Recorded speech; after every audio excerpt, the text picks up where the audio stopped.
अगर आप भी ऐसा चाहते हो, अपनी जिंदगी में कुछ चमत्कार और अद्भुत हो जाए और सब कुछ मिल जाए, ऐसे ही सुमित नामक एक व्यक्ति अपनी जिंदगी में आपकी तरह सब कुछ चमत्कार और अद्भुत से पाने की इच्छा रखी थी।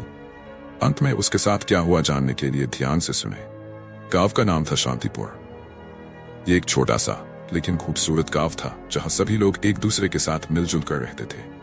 गांव में एक युवक था, सुमित, जो अपनी साधारण जिंदगी जीने के लिए जाना जाता था। वह खेती करता था और उसके सपने बहुत साधारण थे। बस एक दिन अपने गांव को बेहतर बनाना चाहता था। लेकिन सुमित के मन में हमेशा एक ख्वाहिश रहती थी। वह चाहता था कि एक दिन वह किसी चमत्कार को देखे जो उसकी जिंदगी को बदल दे। उसके दोस्तों ने कई बार उसे कहा कि चमत्कार केवल कहानियों में होते हैं, लेकिन सुमित हमेशा मानता था कि एक दिन कुछ अद्भुत होगा। सुमित को यह आभास भी नहीं थी। अगले ही पल में उसके जीवन में उसकी इच्छा पूर्ण होने के साथ साथ बहुत कुछ होने जा रहा है। एक रात जब सुमित खेतों से लौट रहा था, उसने देखा कि आसमान में एक अजीब सी रोशनी चमक रही है। उसकी जिज्ञासा बढ़ गई और वह उस रोशनी की ओर बढ़ गया। वह जंगल में दाखिल हुआ जहां घने पेड़ और अंधेरा था। अचानक वह एक प्राचीन पेड़ के पास पहुंचा जिसके चारों ओर अनगिनत चमकदार तारे थे। सुमित ने देखा कि पेड़ के नीचे एक पुरानी किताब रखी हुई थी। किताब में लिखा था, जो इस किताब को खोलेगा उसे अद्भुत शक्ति प्राप्त होगी, लेकिन उसे इसकी जिम्मेदारी भी लेनी होगी। सुमित ने उस किताब को खोला और उसके साथ ही आसमान में बिजली कड़की हुई थी। जैसे ही सुमित ने किताब खोली, एक अजीब सी शक्ति उसके भीतर समाने लगी। अचानक उसके सामने एक छवि उभरी, गांव के लोग जो मुश्किल में थे। वह समझ गया कि उसे अपनी ख्वाहिश का सही उपयोग करना होगा। उसने सोचा, अगर मैं इन लोगों की मदद कर सकूं तो यह मेरा चमत्कार होगा। सुमित ने तुरंत गांव लौटने का फैसला किया, लेकिन जैसे ही वह गांव पहुंचा, उसे समझ आया कि कुछ अजीब हो रहा है। गांव के लोग बीमार पड़ रहे थे और फसलें बर्बाद हो रही थीं। सुमित ने अपनी किताब का सहारा लिया और उसमें से एक जादुई मंत्र पढ़ा। लोग डर गए। उसको यह आभास भी नहीं थी कि मंत्र पढ़ते ही इतना बड़ा संकट आएगा।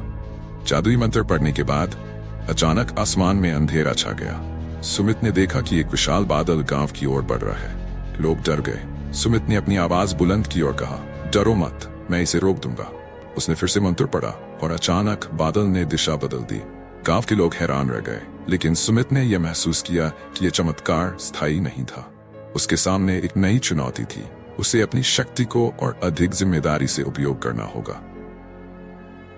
अगले कुछ दिनों में गांव में और भी समस्याएं आने लगीं। खेतों में सूखा पड़ने लगा और पानी की भारी कमी हो गई। सुमित ने फिर से किताब खोली और उसमें से एक और मंत्र पढ़ा, लेकिन जैसे ही उसने मंत्र पढ़ा, उसे एक अजीब सी आवाज सुनाई दी।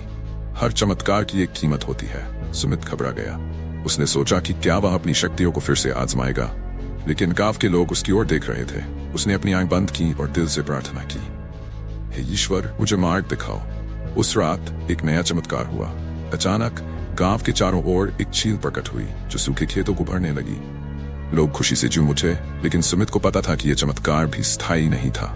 उसे अपनी जिम्मेदारी का एहसास था। वह फिर से पेड़ के पास गया और वहां उस आवाज का सामना किया। तुमने एक चमत्कार किया है, लेकिन अब तुम्हें इसे बनाए रखने का तरीका ढूंढना होगा। सुमित ने उस आवाज को सुना और समझ गया कि उसे गांव वालों को एकजुट करना होगा। ये सुनने के बाद उसके सामने विकट स्थिति उत्पन्न हो गई कि अगर इस बार गलत हो गया तो बेहद बड़ी संकट आ जाएगी। सुमित ने गांव वालों को एकत्र किया और कहा, हमें मिलकर काम करना होगा। हमें पानी के स्रोतों की रक्षा करनी होगी और एक दूसरे की मदद करनी होगी। सभी ने सहमति जताई और एक योजना बनाई। गांव वाले मिलकर पानी का प्रबंधन करने लगे।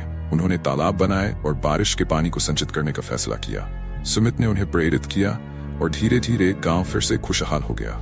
जैसे कहते हैं ना, अंत के बाद ही एक नया आरंभ होता है। कुछ हफ्तों बाद गांव में हरियाली लौट आई। सुमित ने महसूस किया कि असली चमत्कार उसकी शक्ति में नहीं, बल्कि गांव वालों की एकता में था। उसने फिर से किताब खोली, लेकिन अब उसमें कोई जादुई मंत्र नहीं था। वह समझ गया कि असली जादू अपने अपने अंदर है। उसने गांव वालों के साथ मिलकर हर साल एक उत्सव मनाने का फैसला किया, जिसमें सभी मिलकर अपनी एकता और मेहनत का जश्न मनाएंगे। की कहानी यह सिखाती है कि चमत्कार या अद्भुत क्षणिक है। अपनी मेहनत और परिश्रम से ही होने वाले चमत्कार स्थायी होते हैं। अगर इस कहानी से आपको थोड़ा बहुत भी कुछ सीखने को मिला तो प्लीज वीडियो को एक लाइक और सब्सक्राइब जरूर करना।